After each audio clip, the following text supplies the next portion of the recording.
Praise the lord. ఎలా ఉన్నారు? మీ అందరితో ఇలా మాట్లాడటం చాలా సంతోషంగా ఉంది. అప్పుడప్పుడే వేసిన కొత్త రోడ్ని ఎప్పుడైనా చూసారా? ఆ రోడ్డు మీద నుంచి ఏ జంతువులు కానీ బళ్ళు కానీ వెళ్లకుండా ఉండడానికి దానికి ప్రొటెక్షన్ ని పెడతా ఉంటారు. రాళ్ళు కానీ లేకపోతే మిగతా బళ్ళు కానీ ఏవైనా అడ్డు పెడతా ఉంటారు. ఇంత జాగ్రత్తగా ఉన్న ఆ ఒక్క కుక్క, ఒక్క పిల్లి లేక ఒక్క కోతి ఎవ్వరూ లేని సమయం చూసుకొని వచ్చి ఆ తడిగా ఉండే సిమెంట్ ని పాడు చేసేస్తారు. జంతువులు వచ్చి పాడు చేసేస్తున్నాయని తడిగా ఉండే సిమెంట్ రోడ్ మీద పరదాలేసి కప్పేస్తే ఏం జరుగుతుంది?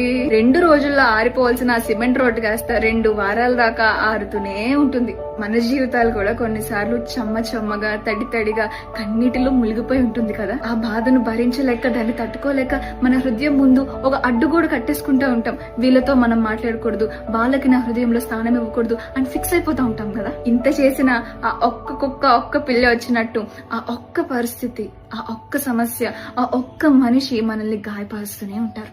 అలాంటి గాయాలు కాదండోయ్, సిమెంట్ ఆరిపోయిన కాలి ముద్రలు మిగిలిపోయినట్టు, కన్నీరు తుడిచేసుకున్న హృదయంలోని మచ్చలు మిగిలిపోయినట్టు. నిజానికి ఇదంతా మన చేతిలో లేదు.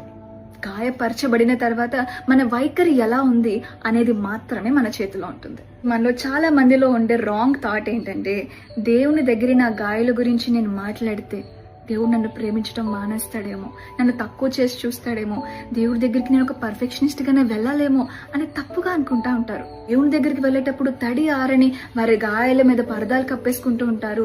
సంవత్సరాల తరబడి ఆ భారాన్ని హృదయంలో మోస్తానే ఉంటారు. భరించలేని నొప్పిని కలుగజేస్తున్న మీ గాయాల్ని పరదాలేసి కప్పకండి. ధైర్యంగా దేవుని దగ్గర ఒప్పుకోండి.